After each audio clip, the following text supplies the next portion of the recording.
everyone, to today's Lead Generation World podcast. My name is Michael Faree. I got a great guest today, Alex Oliveira, Prediq Media. He's also a speaker at Lead Generation World coming up here in less than 30 days. Yes, less than 30 days. It is right around the corner. But Alex is going to be talking about user design, and we're going to be talking about that with him today as well. But we've got a great show. We're going to sort of dive into a lot of things targeting home services, the makeup of sort of the ecosystem, and how buyers and sellers and partners and service providers all really need to partner together to be a cohesive group and partnership and be the most successful, and really just talk a lot of shop, which is always kind of fun for me. I know I may ramble on a little bit, but it's fun for me to talk with other industry professionals and just hear their perspective on a lot of different things. So I appreciate you listening in. Before we bring on Alex, I do want to thank our sponsors. I got Digital Media Solutions shirt on today, repping them a little bit. And then we've also got Lending Tree as another show sponsor. And then, of course, we've got dozens of sponsors for Lead Generation World, Denver. So thank you all for participating and supporting this podcast along with the conference. If you haven't signed up, please do so. Yes, I got some new artwork. Thank you to the wife for making the cool tree and all kinds of stuff. But make sure to register. This month it ends the price at $5.95, and then it goes up. So give yourself a gift of attending Lead Generation World here in December, and you'll save a couple $100. Also, the group rate for the hotel is ending at the end of this month too, so make sure you book your hotel room. But otherwise, I hope to see you there. We've got some great content. But without further ado, let's bring on Alex. All right, everyone. Welcome to Lead Generation World podcast. I've got Alex Oliveira with me today. Welcome, Alex, to the show. Thank you for having me. Yeah. So, Alex, we just spent literally we probably should have hit record but we spent the last few minutes talking about podcasting and this show, and just your brief background and how you got into the industry. But I want to kind of take it back to that a little bit, just to get a little, a bit of info about you and how you came up and got into the industry, because it sounded like to me when you were telling me about some of the businesses that you run, they weren't lead gen focused at all. So right. Out of school, how did you give me the rundown on Alex's career? Yeah, sure. So, in 2002, I moved from Orlando back to South Florida when I was finishing college, and I joined a family business, which was a wholesale fashion textile. We were importing, clothing from Pakistan, India, China. It was really cool, but it wasn't my passion. So I spent 2 years there and really kind of cut my teeth into the marketing and sales and going to the conferences. So my conferencing experience really begins in around 97, 98 while I was in college. And I had that bug. It's like you go, you network, you meet people, you learn, right? And so fast forward to 2004, I started a construction company with one of my uncles who really, the business was running already, but he didn't know anything about marketing or sales. And I said, look, that's what I do. So we built that, and probably about 2009, just about after the recession hit, we decided to sell the commercial side of business. Because residential side, nobody was doing anything, right? It was like the crash. Yeah. And so I got out, I scratched my head and said, well, what am I going to do over the next couple of years? At that time, my wife and I had our first kid. So I actually went and worked for Home Depot for about a year, and in one of their divisions that oversaw lead generation for like their contractors. So I did that. And by the way, I'll back up a step. Yeah. In the construction industry, what made me successful out the chute wasn't that I knew much about construction. I knew how to generate leads. It was, of course, as you can imagine, much easier to do SEO, PPC, and all of that in those days. And so it was cool. And I knew nothing about web development. I remember we paid crazy amounts of money to build like this, what today might have cost maybe $3,000-$4,000, then was like $30,000-$40,000 to build a website. Yeah. My uncle's going, this is crazy. And I'm saying, look, we need this because there's this, this funnel and Yep. didn't get it. But what he liked was the leads. We had leads coming from every pipeline. And actually at the time, Home Advisor used to be called Service Magic. So Yeah. we were Yeah. buying leads from those guys. We were buying leads from Renovation Experts, which I believe is still owned by Quinn Street now, or Reliable Remodeler. That's the one. But it's Yep. some of these old, platforms that started out as a marketplace. They didn't know much what they were doing. And as our website started to generate more leads, we only covered South Florida. Mm-hmm. We're going, what do we do with half of the leads that are outside of our region?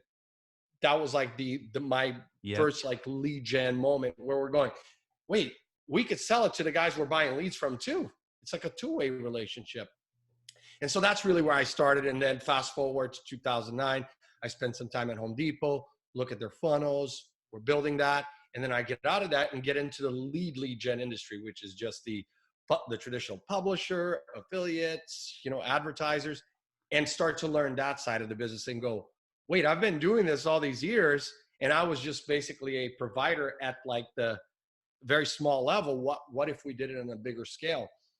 And that's sort of like where we started with home services, insurance. A lot of those verticals that we started with, they kind of complemented each other, right? Yeah. So Yeah. if it was home insurance, we had homeowner data. We could upsell them, right, on the thank you page and say, hey, you got a quote from us. How about getting a quote for home insurance? Yep. And then do a drip campaign and say, hey, you're shopping for a car. How about a car? You need insurance. How about insurance?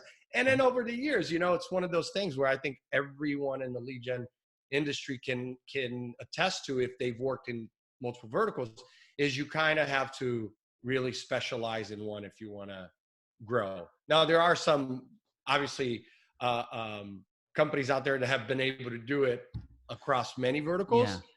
but well, so are you guys still in home services now? yeah, we're still in home services. Okay. That's our bread and butter. That's bread and butter. Okay. Yeah. So I've got some questions regarding that, but back to your just comment right now with regards to starting to focus on, one sort of industry and narrow it down into a vertical. Sometimes I hear people say, well, listen, it's all the same mechanics, right? It's all the same, so, similar partners, landing page, all this sort of stuff. It's all very similar. Why can't I do it in multiple verticals and just duplicate it? So, but you think it's really better to be focused. So what's your thoughts behind that? Man, I love that. I love that question because I've struggled myself with that. I mean, Yeah. we did student loan consolidation, right? Payday. Yeah, because you can think like, if you just do it here, I can do it here too. What's the difference, right? Exactly. And to a certain extent, yes, you can. So the short answer is you can.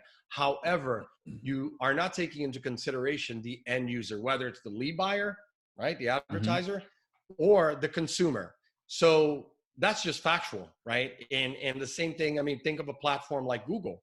I mean, Google has tried to go into a lot of different verticals and provide certain services to find out that even though we have the best AI, the best platforms, we can't do it.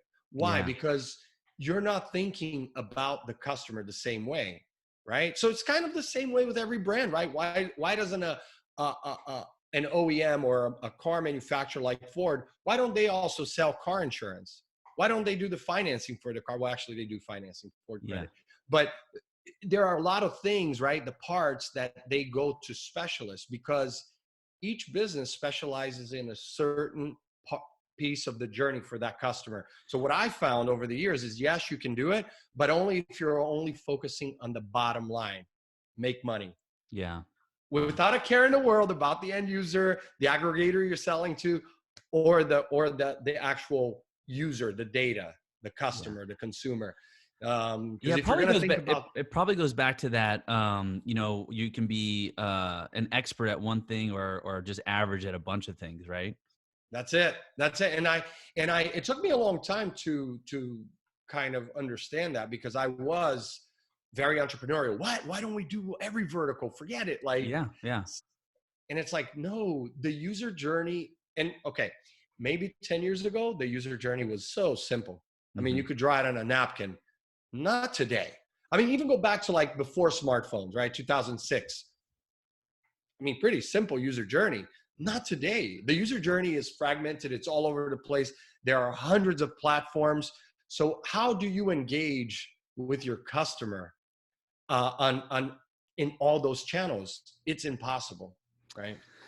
It's almost impossible within one vertical now, right? Yeah, Let because even alone, in that one yeah, vertical, there are sub verticals. yeah, So yeah. you take Oh, home right. improvement, awnings to windows, right? Everything in between. There's like 50 plus trades. Each trade has different nuances, right? Of the consumer, whether it be commercial or residential. I go to a lot of those trade shows, whether it be for windows, for flooring, HVAC. I mean, you wouldn't even know that you're at a contractor conference because it changes from roofing to windows.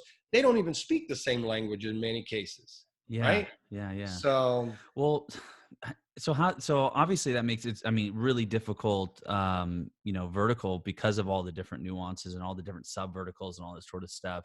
And I imagine it's not just as simple as, having a drop down of all the different verticals or all the different products, which is in itself probably some causes some challenges from a filtering and database standpoint and all that sort of stuff. But going back to the users and then the lead buyers for each one of those different things likely have a whole bunch of different criteria they want that are different too. So, I mean, it sounds incredibly difficult.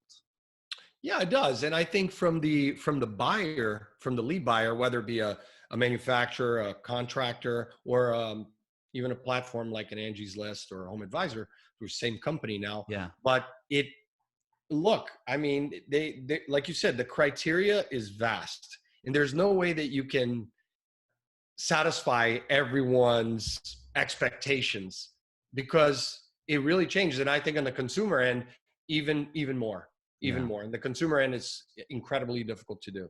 Yeah. So I was going to ask you, so, since you've been in sort of home services since '97, and now we're 2019 going to 2020, crazy enough to say that. But what's changed from those days when you were buying leads and generating them internally to what it is now? Has there been a lot of evolution, or is it much of the same? No, I think the biggest evolution is the rise of reviews. The rise of reviews. I think that was it wasn't just smartphones because that took a while. I mean, if you look at data for most of the marketplaces, most consumers who have the income, disposable income to hire someone to do a $40,000 job or even a $3,000 flooring job, they were starting their journey on the desktop, even going back a few years. I mean, I have contractors where they have a large footprint and 80% of their users on their website is doing it through desktop. It's because Right. it's your home, right? Yeah. So financial is the same. I think a lot of people have found that financial, a long form, you can't just put it on a mobile and give the best experience. So most consumers know, you know what, if I'm going to make a big purchase, I need to sit in front of my computer at home Yeah. and do it. Now, if I'm buying something on Amazon, oh, forget it. I can just use my phone. So so I think you look at that and that definitely impacts how it's done. So I think Yeah, but back to reviews though, because you touched on, the impact of reviews in today's, especially for these contractors. How does that affect the lead gen aspect of it? Because um, how do you incorporate reviews into your processes, right. if at So we have all? to have for contractors, we can't do much for the aggregators because they have their own, Yeah, they want leads. Hey, I just want leads. We don't need all your other services that add value. But for contractors and manufacturers, we can do it a little bit different and work with their digital marketing team, engagement team, customer service team, and say, hey, look, a lead comes in through the funnel, whether it's on our landing page or directly on yours. How can we make sure that at the end you have some reviews to show, whether it's on Google, whether it's on Facebook or Yelp or anywhere else, that would help you prepare that consumer for a conversation that is deep. Now, some websites, of course, like an Angie's List, Home Advisor, Porch, and those, they have their own review system in there. yeah, So, but you notice that the smart homeowners, consumers, they go, you know what? No, thank you for your reviews, because they remember that going back 10 years, you could think of the time where it was on the news a lot about Expedia and Travelocity and those travel sites that most of those reviews were fake on their Right. platform, which is Yep. kind of like where you saw the rise of like Yelp and all the other ones, because it was like, wait, I'm not going to trust it if it's being done on the platform, on the marketplace that I'm shopping for, Yeah. right? For a service provider. Now, if I go outside of that, there's a level of trust. And so, yeah, I mean, I think it impacts it, but there's not much you can do unless you, the lead provider, unless you're working really closely with the brand to understand how they use. Like, so if they're using a piece of software like Bird Eye or Guild Quality, I mean, there's a lot of different ones for different trades. You have to understand that, because if they get a bad review, like we just did an HVAC client that has, you know, a big footprint in the East Coast, they will refund a customer to prevent them from you know, giving a Getting a bad bad review. review. Yeah. It means And so I'm just much. like, Yeah. wow. Like, I mean, it could be like a $2,000 unit, and they'll be like, forget it. Give them a refund, because the Yeah. impact, and so they empower their salespeople to say, like, look, you have X, and if somebody's not happy, as long as they don't go give us a bad review, we're going to take care of them. And I'm like, okay, Yeah, I mean the power of Yelp is massive, right? And the amount of stars, or the, if you know, because I think in Yelp, because I use Yelp you generally for food, you know, generally for restaurants or food. going Yeah, travel or whatever, and you know, it's questionable, but you. I think they always throw either a bad review or something subpar up there in the top 5 reviews. You know, if you were to look down, there's, you know, a yes, couple good ones, and then they'll throw at least one or two, maybe they mix up the stars, you know. that's right. um and so if there's, you know, not any bad reviews, obviously then they're all good up there and you don't see them and all that sort of stuff, but that one review can throw somebody into another direction to go somewhere else, you know. So it is, I can see how it could be extremely valuable for a company to just say, listen, if these people aren't happy and they're willing to go out and put a positive review, if we fix this before they even do anything, pay the $2,000. It's work, you know, give them the free HVAC, whatever it is. I could see that, Right. you know. Now there was although there, yeah, I don't know if you ever, speaking of reviews, there was oh shoot, what was that cartoon? Not Simpsons. What's the other one with, you know, the kids, South Park. South Park, There was a okay. South Park episode about Yelp and reviews, and Cartman or whatever the kid was was a a high powered Yelper or whatever. So he would go to Okay. restaurants and he would utilize that status to get free Free things. food. It was the funniest. It's one of the funniest things you know, Oh, I've seen. But you know, so I suppose, you know, you have to be really diligent about how you, um, you know, how quick you are to give something for free. But there's certainly some, you know, value there to ensuring that there's not any bad reviews on those pages, you know. yeah, and I think when we say reviews, I think people just think of like the reviews with the stars, but Yeah. stop for a second. The reviews that actually impact your business is the engagement on social media that we see. I mean, Yeah. that is way more powerful. I will give you a recent example I had with a company I won't name, but look, they weren't taking care of my problem. Okay. And I tried over, it was a furniture company, had a problem delivering to my house, and we go back and forth. After weeks of going back and forth, I said, I've had it. We've tried customer service, we've tried the store, we've tried every Yeah. channel. I'm like, I don't want to take it online. I don't want to give you a bad review. But you know what I'm going to do? I went on Twitter. And I found that in the last 10 years, there's no place like Twitter. I mean, Facebook is okay and all the other platforms, but for some reason, Twitter, for most of these big brands, they seem to have a team that is, you know, On social it. media listening. They're on it. Yeah. I'm not kidding you. What I couldn't do in 3 weeks, I got done in a day. The social media person got back to me, said, what's your problem? I got a solution. Here's what I'm going to do. Called my phone within an hour, super apologetic, Yeah. total silo. I didn't even know it was the same company. I said, look, I got to be honest with you. Amazing experience you gave me here. But your customer service people at the store should be telling customers, look, when you have a problem, we want to resolve it, just go to Twitter, Yeah. because you solved my issue. And not even because I gave her the whole backstory to it. I just told her, look, I've tried. Can you help me? Yes, I can help you, yada, yada. Then even after they came and did the delivery, picked up the damaged goods, brought me the new one, after the delivery, the social media team called me and said, hey, we appreciate your business. Are you happy?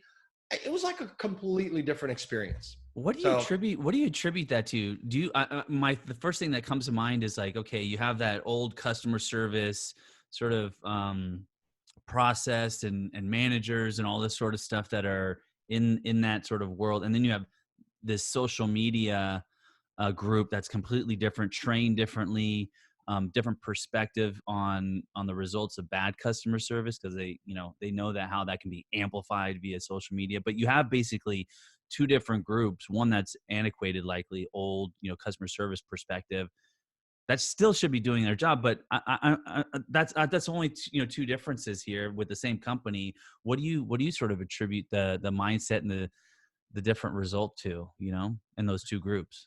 I think the word that you said there hits the nail on the head, amplified.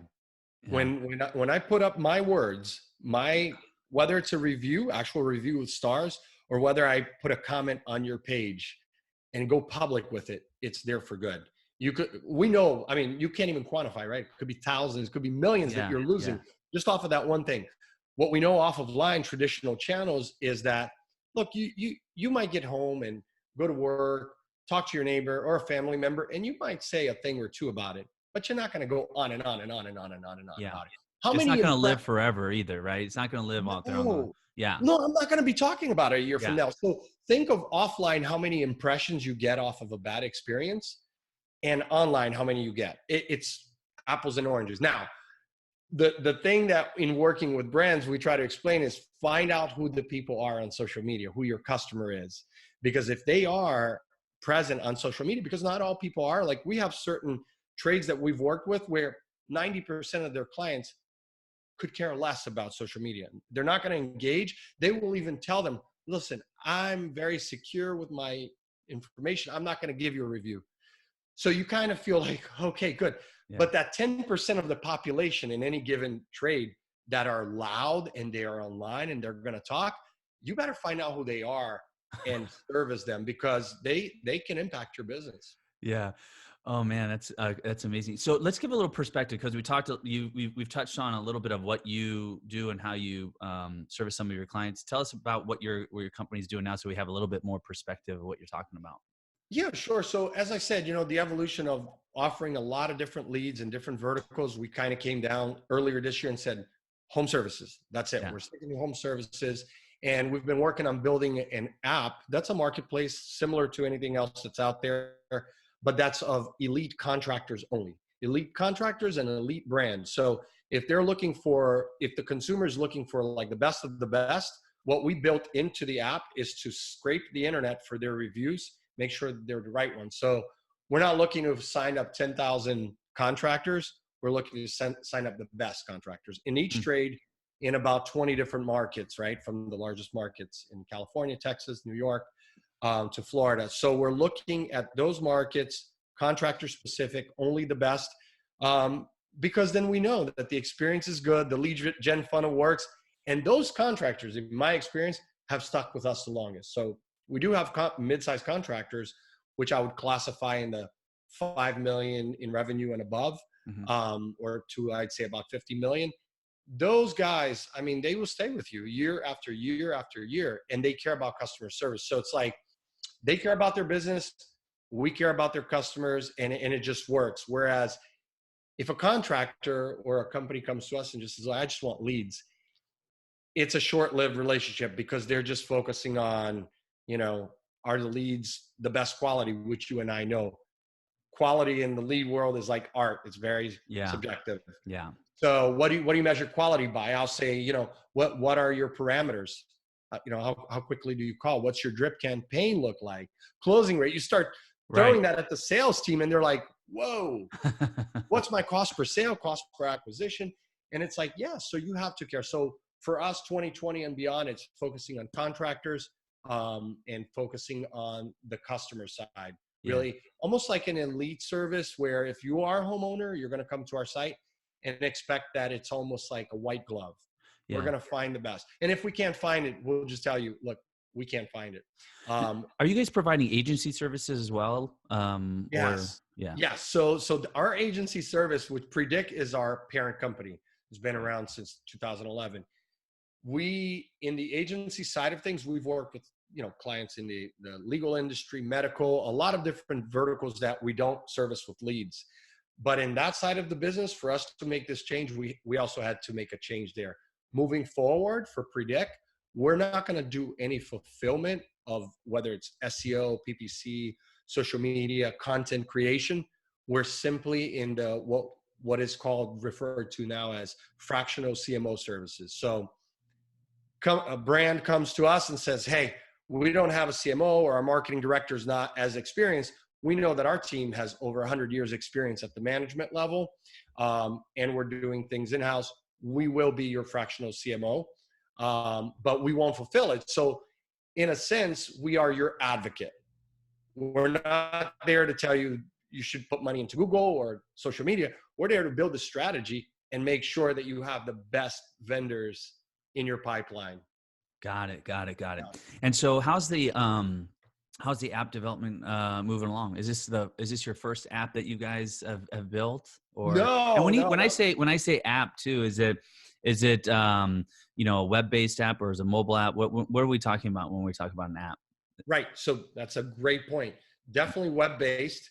I mean, it's just mobile, a better mobile experience and faster. We've built actual mobile apps before and have advertised it on Google Play and whatnot. But if you're not going to have a big adoption, like a plan that's like huge, an app doesn't really work for most businesses, because most of us, like maybe you have 10, 20, 30 apps, but those are the apps where you have a lot of people, right? Whether it's a LinkedIn or Amazon or whatever app you use.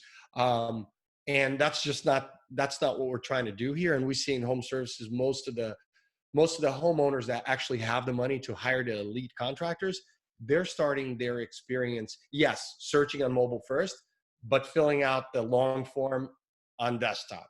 Yeah. Right. But the web-based app will be a lot better. It's definitely not our first app or software we've built. It's always a nightmare. No matter if you hire the best team, built the best wireframe, you have considerations of who's going to be the server admin, lots of different things. And it's always, it's not linear. Let's just say that. Yeah. And you always end up spending more than you anticipated, and it always takes longer than you thought it would. So yeah. Let me just, so now that's good perspective. So since you guys are so involved in the home services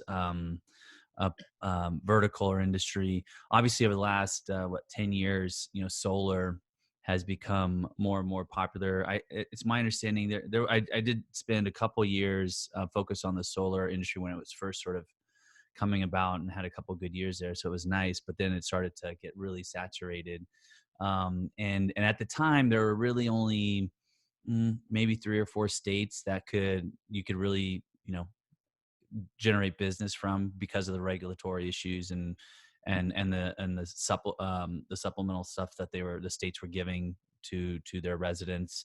right. Is that where's I don't know what kind of insight you have, so I'm speculating that you may have some insight on solar. Is it still growing? Where's solar at these days? Because I hear people go, looking to focus, going back to our question, topic about how people are always looking for another industry to focus on, but solar seems to be another one that's always top of mind.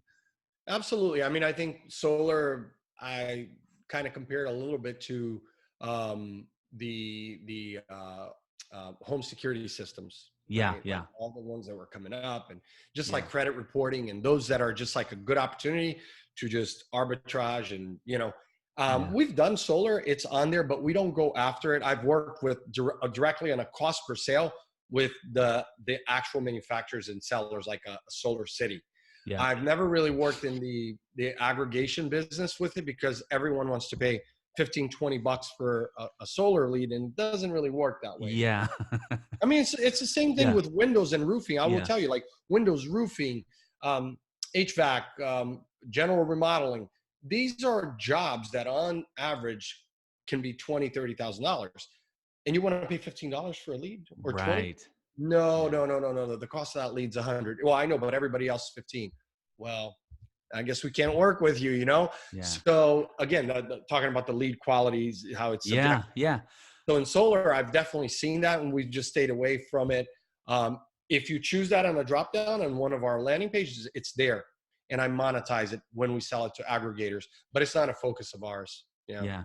Yeah. That's a really, a key point. I think that triggers a lot of what I do with lead generation world. And even prior to that, writing a blog about my experience as a lead buyer and trying to get, I think it's really important that lead buyers at its core really know how to work leads, because otherwise it turns into a downward spiral for the whole industry, and it becomes, and based on price, right? Because really they're going, this what you're talking about with solar, is that they want, cheaper and cheaper leads.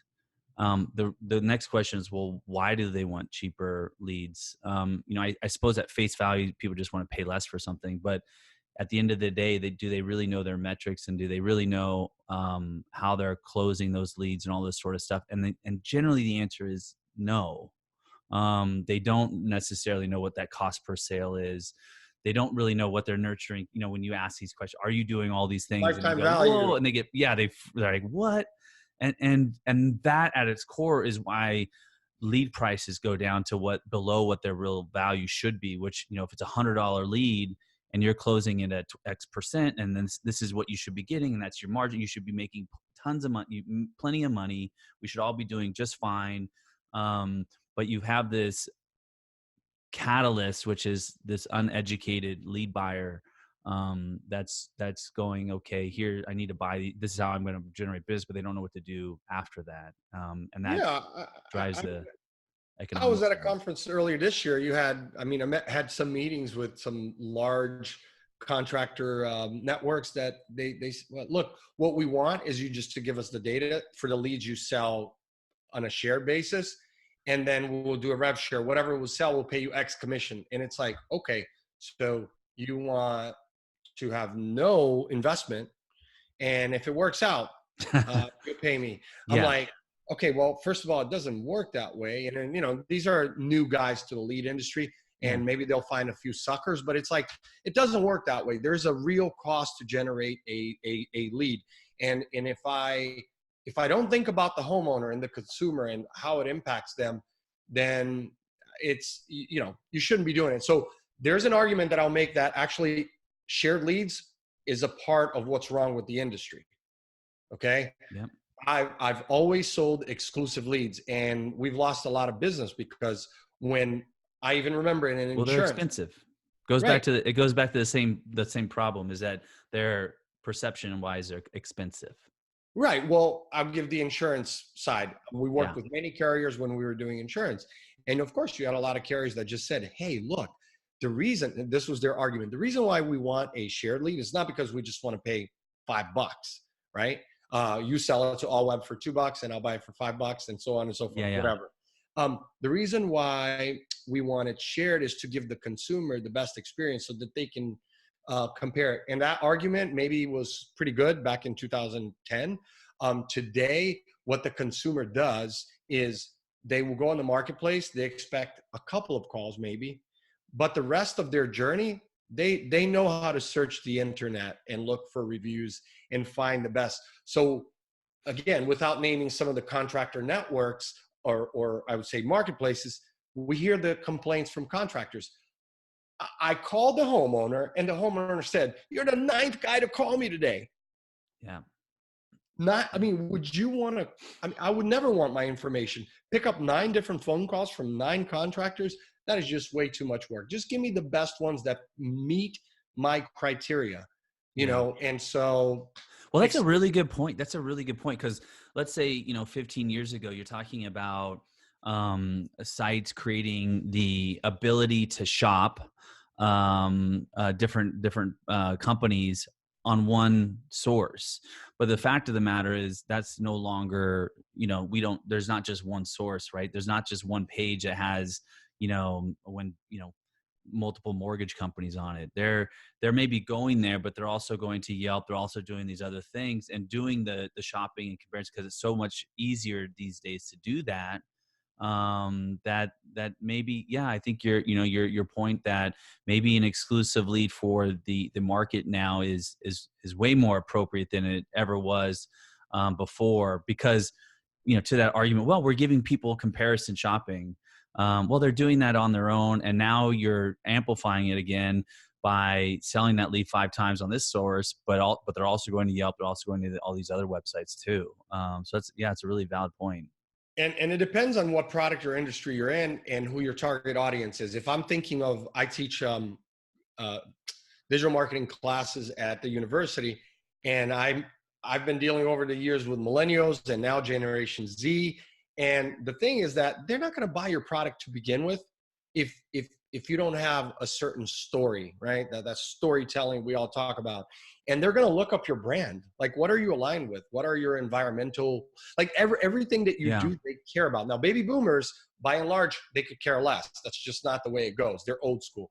But for generation millennials and Generation Z, they care. They're going to look you up. And if you don't, if you're not speaking to them to begin with, it's not going to work. So I'll give you an example. Last year, we had moved and purchased a house, and I was happy with a friend of mine who was going to do the mortgage, the rate that he was giving me. But I said, you know what? Let me just shop it anyways. yeah, So I went to the one of the biggest ones online, hmm, right, just to see the customer experience, how it is. Oh, I don't know. I must have had 20 different mortgage brokers and companies and banks calling me. I didn't call one back because what I did was say I was expecting maybe three, four, five, which yeah, is still yeah, too much, but I wasn't expecting 20. And then yeah, they start texting you and they start calling you nonstop, right? And I'm going, I don't have time for this. But what I do know about this is that those 20 companies have my data now, right? My social, this and that. So of course I immediately wrote back to the platform and said, opt me out, make sure that you give my information to every single one of those guys, because I'm not going to do it manually, and delete my information off their platform. Do not monetize the information. And so again, is it necessary for me to talk to 20 mortgage brokers to get the best? Like, you know, know it. and Yeah, for me, what I was looking at is what's the company about? What do they stand for? What are they doing for their community? So I'm not the only one who cares about that stuff. I'm telling you, the millennials and Generation Z, they're going to be shopping more with their hearts than their wallets because yeah, most of them don't have the same buying power to begin with. yeah, So, and as things change, they are a big portion of the consumer, you know? yeah. Um, yeah, that's a really. I want to go back just a little bit with regards to sort of the economics and mechanics of sort of the lead gen ecosystem, and talk about exclusive versus shared leads, and then also Yeah. the problem of buyers maturity and how they work leads appropriately and all this sort of stuff, and then how you kind of filtered your client base. Because here's the problem at its crutch, right? Is shared lead, obviously, for a lead seller provides more opportunity for revenue, right? There's some flexibility in that revenue and margin based on how many times it's sold. If I go to exclusive, I'm relying, obviously, the price per lead has to go up a little bit to compensate for the lost revenue being sold 3 times. If a lead, if a lead's being sold at $20 a piece, 3 times, you got $60 revenue. And it doesn't exclusively sell for 60 or 50. There's some economics there. One a lead seller has to think about. But on the flip side, it goes, well, what is the degradation of conversion rate if I were to sell it multiple times versus exclusive? And can my buyer afford to pay for that? And will his processes be enough to overcome that price difference? And so while the idea of selling an exclusive may be good even for the consumer, all that have the economics or of the process caught up to what's really needed by both the buyer and the seller. You know what I'm saying? So that's like the problem with this. We're like, okay, you can tell me that, and this is that downward spiral that I was sort of thinking of, that we get. I think the industry gets caught up in, and there's so many characteristics that need to be formulated for it to be successful. Where one is like you need to have a mature lead buyer that knows exactly, has a good process in place to be successful with the leads. Number one. Two, the price has to be appropriate for their sales, based on the conversion rate. Three, it has to equal or be work for the lead generator as well, based on marketing costs, which fluctuate and all this sort of stuff. And there needs to be a true partnership between the buyer and seller for all that to happen. The problem is most of these guys don't really partner with their lead sellers and vice versa, and buyers don't really provide enough information. So that, I think, at its core is the problem with our industry sometimes, is like there's a lot of factors that have to start to really be in line. There has, trust level has to be there, all these sort of things for the economics of lead gen to be so honed in that it works for everybody. That's right. No, I think everything you said, I agree with. And I think that there is, if, again, if for most companies, if they're only interested in the bottom line, they can't even have this conversation. Yeah, yeah, If they're going to refer to leads as leads and not people, they're people. yeah, And then everybody's just down line, from the guy who actually generates the lead, the traffic, to the guy who sells the lead, whatever it is, 5, 6, 7, 10 people in, all, sticking their hands in the pie just for a little piece. Like, if that's how it's going to continue to be, then what's going to happen is consumers will be turned off by that. And yeah. and you're seeing that already, which is why you're seeing regulation like GDPR, and now in California, CCPA. Yeah. That's only going to increase. And by the way, we have to take responsibility in the lead gen industry. Anybody who's generated one single piece of data to, in our case, 15 million leads in the last Yeah. 8 years, we have to take responsibility for, like, what did I do? How did I monetize it? Who did I sell it to? And no, I can't go backwards, but I can change what I do going forward, which is why we're doing this elite contractor network, because we want to be in a place where, look, your data is safe. And so if you're thinking about simply monetization and bottom line, actually none of that matters. Exclusive, non-exclusive, like none of that matters. But if you start thinking about this as, like, these are consumers, and we are going to impact, if they have, their credit stolen and identity stolen, and someone files taxes on their behalf and it's a nightmare for their family, you don't care. Really, you don't care. So I mean, CCPA, I mean, for good or for bad, some people are going to say it's bad, whatnot. It's not going to impact everybody. From my understanding, I believe it's companies generating revenue in California, doing business in California for over $20 million Yeah. to begin with. So we're not talking about the small guy. But for the big guys who generate a lot of traffic, hey, yeah, you do need to have a standard in place to be able to tell the customer that, look, this is where you fall in our journey.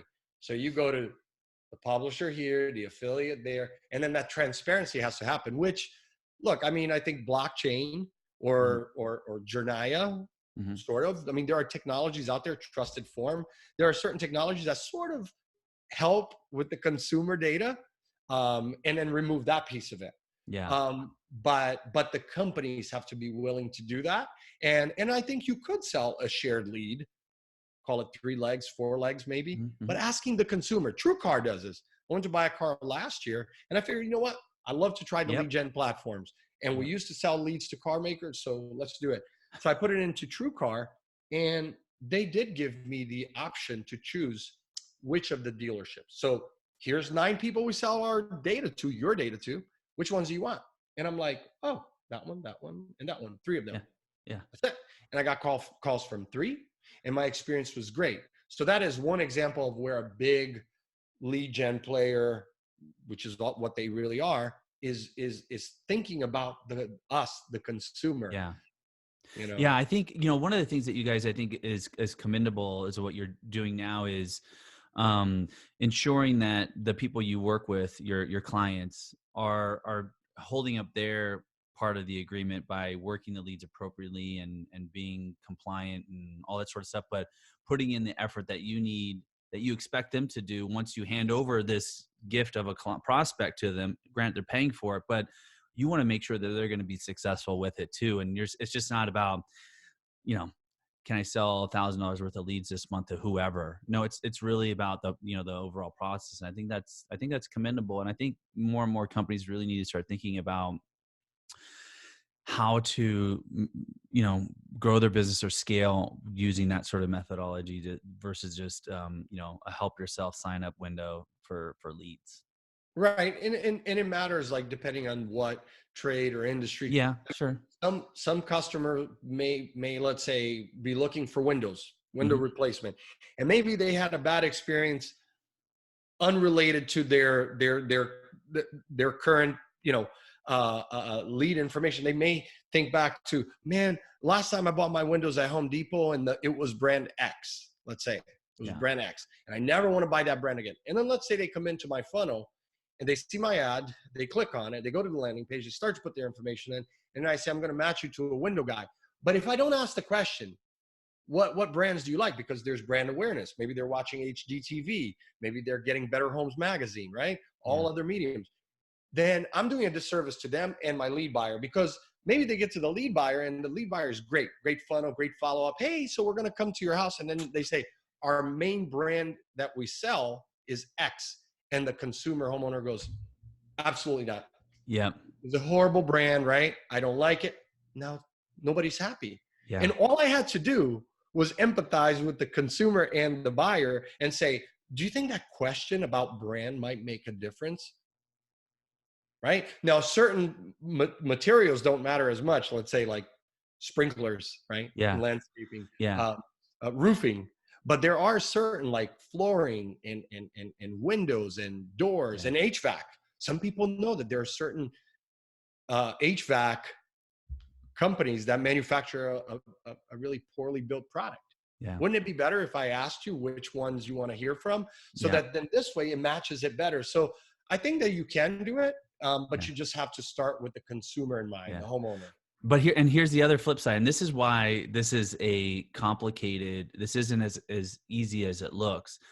As a marketer, the first thing, you're saying, if somebody wants to add another question to your form, you're like, oh, geez, I don't want to do that. I want to like make the simplest form possible, the least amount of questions.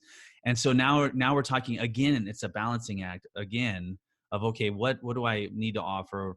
What can I really add to improve a process versus just adding on things to add on? And so it seems like there's so many, throughout the process, there's so many little things that you're like, just tweak here.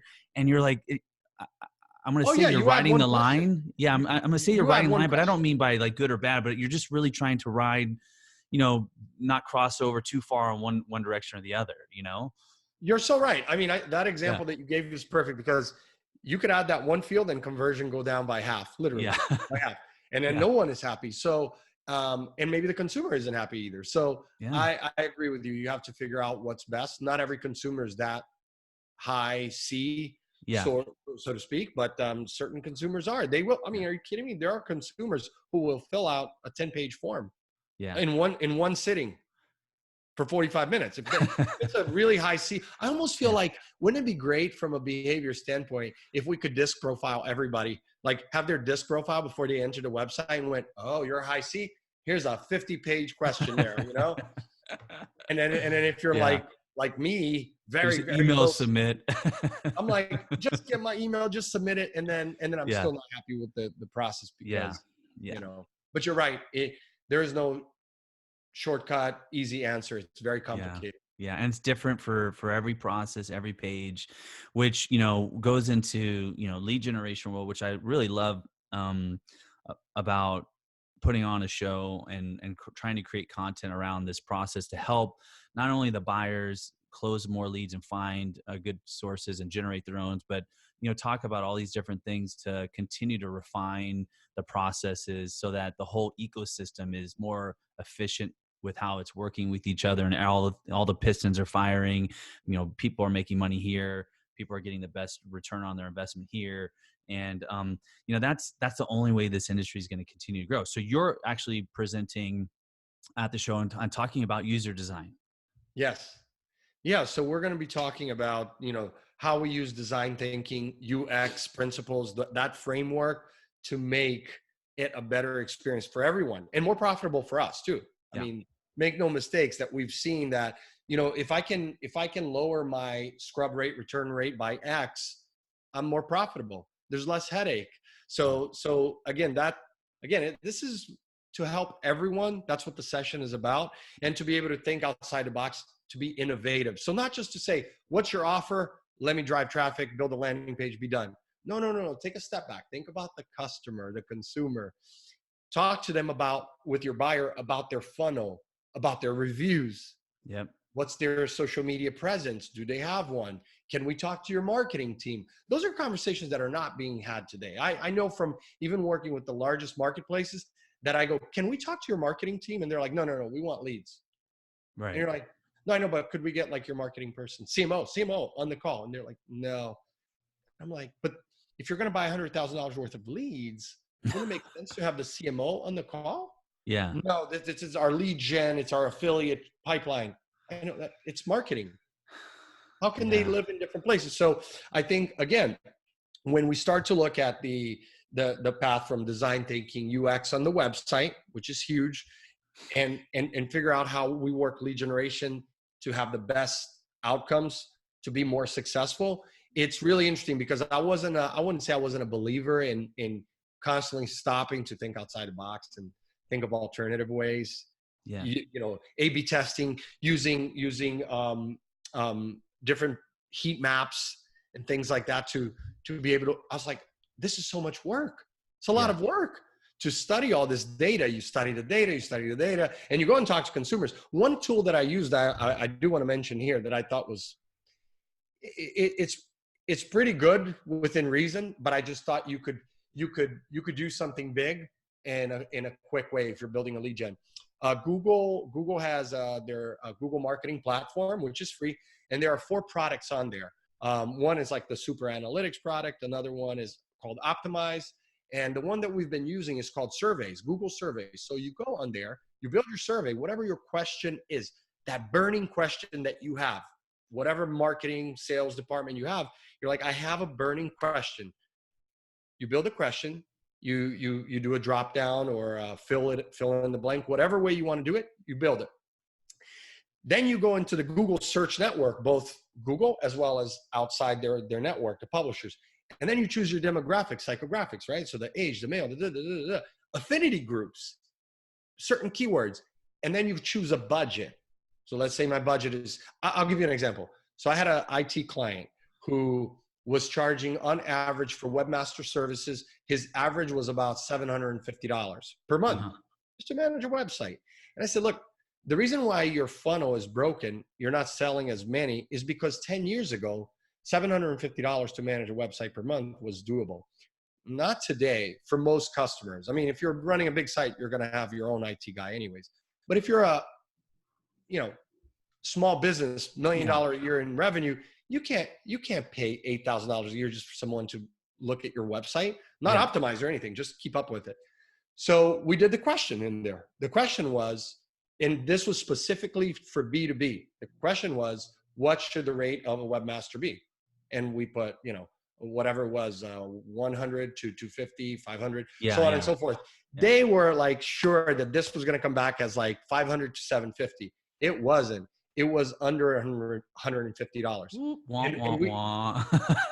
And we surveyed 500 and something B2B companies. Oh, that's cool. And you know what the cost was? $50. Wow. It was a penny per survey. So what did he do? He actually got rid of that. Got out of business? Well, they had other products, but that product was dying. So he said, look, I got to put effort in the products that were priced right for. Price positioning. So again, I mean, when we're thinking of design thinking, you have to think of the full funnel, the customer journey. Am I telling a story? And those were things that, I'll be honest with you, we as a company, we were not doing either for years. We were just focused on how can we generate the most leads at the best quality and keep growing. So where do those questions, so it's basically goes out onto their ad network? Is that how the surveys get distributed? Correct. And so they have people who obviously raise their hands for Google points, right? They get rewards, so to speak. So they're not getting paid, but they can get some of those surveys. I almost feel like it's a little bit like it used to be with co-reg, where you'd be like, oh, and it's like dangling a carrot and you're running after just so you could get $10 for Walmart. And those guys who were doing incentivized traffic would just sell 30 leads for X. And the consumer's like, okay, I'm happy, but I'm going to pick up the phone every time and go, no, not interested, not interested. This is a little bit different. And like I said, you could do it to B2C or B2B. And we've done it several times. But the point is before we go out and put out a product, build a campaign and offer. It's to ask all the stakeholders the questions and then come back and go, okay, that doesn't work. Let's not do that. Let's do this. It's a lot more time consuming, I can tell you. But the results are you get a better overall campaign and it's just more successful. What was it called? Google what? So it's Google Marketing Platform, and the product is called Google Surveys. Yeah. Yeah. And again, you could start with a budget as low as $50, and it's like a penny per survey. Yeah, no, that's awesome. I mean, the fact that you can go out there and get those questions answered without doing a focus group on your own would cost, It's almost exactly what impossible in this thousand. is. Yeah, and you can get This is a your own surveys. Yep, it's a virtual focus group. Yep. That's really cool. So, okay, so you're going to be talking about user design, and really not specific to any vertical or industry, right? I mean, it's No. relatively, yeah. Yeah, applicable to relatively. I mean, straightforward. I mean, I'll touch on even the e-commerce side of things with Amazon. I'm not like a huge Amazon person. As far as like Yep. ordering, because I think they're just buying everything up and they're destroying everything. So I'm like, I talk as little bit about them as possible because it's usually not good. So, but I will talk about some of the cool things that they're doing with their website and their experiences, whether it's on their Audible products or Amazon Prime or things like that. And they are very sticky. I mean, they go off of user behavior, which, by the way, if you ask most like small to medium sized lead gen shops, the people in the marketing team, like specific questions about analytics and user behavior, and you ask the quick questions, everybody just scratches their head. Yeah. What workflow of what? They entered this page and exited this one, dropped off here. Why? They don't know. And most people, so OMCP, which I'm certified through OMCP, which is the online certified marketing professional. So they certify like the top brands from Procter and Gamble to Nike. People that are in the digital marketing space, they go get their certification through OMCP. Yeah. And they can prove to a brand that I can actually do campaigns and things like that. They did a survey that said that the number one, all the big brands, the number one skill that they're looking for when hiring anyone in digital marketing, whatever discipline, analytics. Yeah. Analytics, right? So if you're talking to anyone in lead gen today, the question to their biz dev people or customer service is like, know your data. Do you know your data? How do you use data to better what you do? My guess from my experiences, everyone is like, we don't have time. We just got to drive traffic. The tech guy gives us the data, and it's like, no, you need to learn the data. Yeah. And it's not like data. When you say analytics, 20 years ago, that's a whole different skill set than, understanding your analytics today, right? With the amount of tools and, we're not talking about a math degree here. No, we're not going to, you don't have to go back to school for it. I mean, we actually do webinars, webcasts, half-day workshops we do. Where in a half a day, you'll enter with 0 or 1% knowledge of all analytics and data, and you will leave like pretty much a master at it, right? Yeah. And knowing how to work with other platforms like Tableau and, not just Google Analytics or Facebook Insights, and you're able to connect all the pieces together. Oh, that's awesome. That's great. So yeah, you're right. It's the one that we do, it's 4 hours long. It's not the world, but most companies are like, I just let this person sit and do what they do here. Bring in affiliates, manage buyers. And it's like, no, but if they know the data for your customer, not the lead, the customer, we're better off. Everyone is better off. Right. Yeah. There's it's funny because you mentioned it earlier, but the sort of the silo effect of marketing versus lead gen. You ask the guys like, well, we're going to partner with you on lead gen. Can we bring in, CMO? And they're like, no. And my guess is they're thinking, just generate leads for me and just shut up, kind of thing. And don't worry about what we're doing on our brand or what we're doing over here. But the disconnect is a lead gen partner should absolutely know what the brand messaging, what that is, and how to be able to match and do, because it is a partnership. But that also happens in marketing and analytics, sales and marketing, and all this sort of stuff. And I'd imagine, I think a lot of companies are getting a little bit better at it, but tying all these people together and having Oh, a cohesive, agenda versus all these different things happening. right. I mean, or IT, which we've made in Yeah. our business Yeah. to become like we've become really good at a lot of pieces of IT as it pertains to generating traffic and everything. So from the website speed to listening to what Google's saying with their different updates, or Facebook and saying like, look, we need to do this to our website. And if we're not sure yet, let's do a test. So when Google and Facebook and all of them came out with that collective of AMP, accelerated mobile pages, a couple years ago, we didn't throw everything into it, but we did test to see, will AMP make it a better customer experience and generate as many leads for us, be as Yeah. profitable? And the answer was no. So it was like, are we going to go apply AMP to everything we do? No. Now AMP 2 years later, 3 years later, is a lot easier. It's just a WordPress plugin, AMP, boom, and then those pages get cached. Speed is a huge concern. I mean, you look at bounce rate of certain websites, and so IT is a big piece of it, and Oh yeah. explaining to people that It's huge. Could because usually the flow is this marketing idea. There's a conference meeting. Marketing guys come up with this idea that they want to do something for the consumer, whatever it is, or their clients.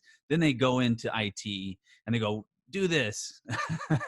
We need you to build this, and you got 2 weeks or whatever to build this. And IT's going, okay, they're order takers, right? And they go and they build their platform, but what if you had IT actually in those marketing meetings from day one, and they understood at its core what the objective was for the business, and from a marketing and a perspective, they can, because these guys are extremely intelligent guys, and when they can implement the processes and the interfaces and go, hey, I know you guys were talking about this, so we built it this way because we saw from our point of view what the technology, where it was going, so we built it this way for you. How much time would be saved, and development wise, and how many better ideas probably would come out of that if actually IT and marketing work together.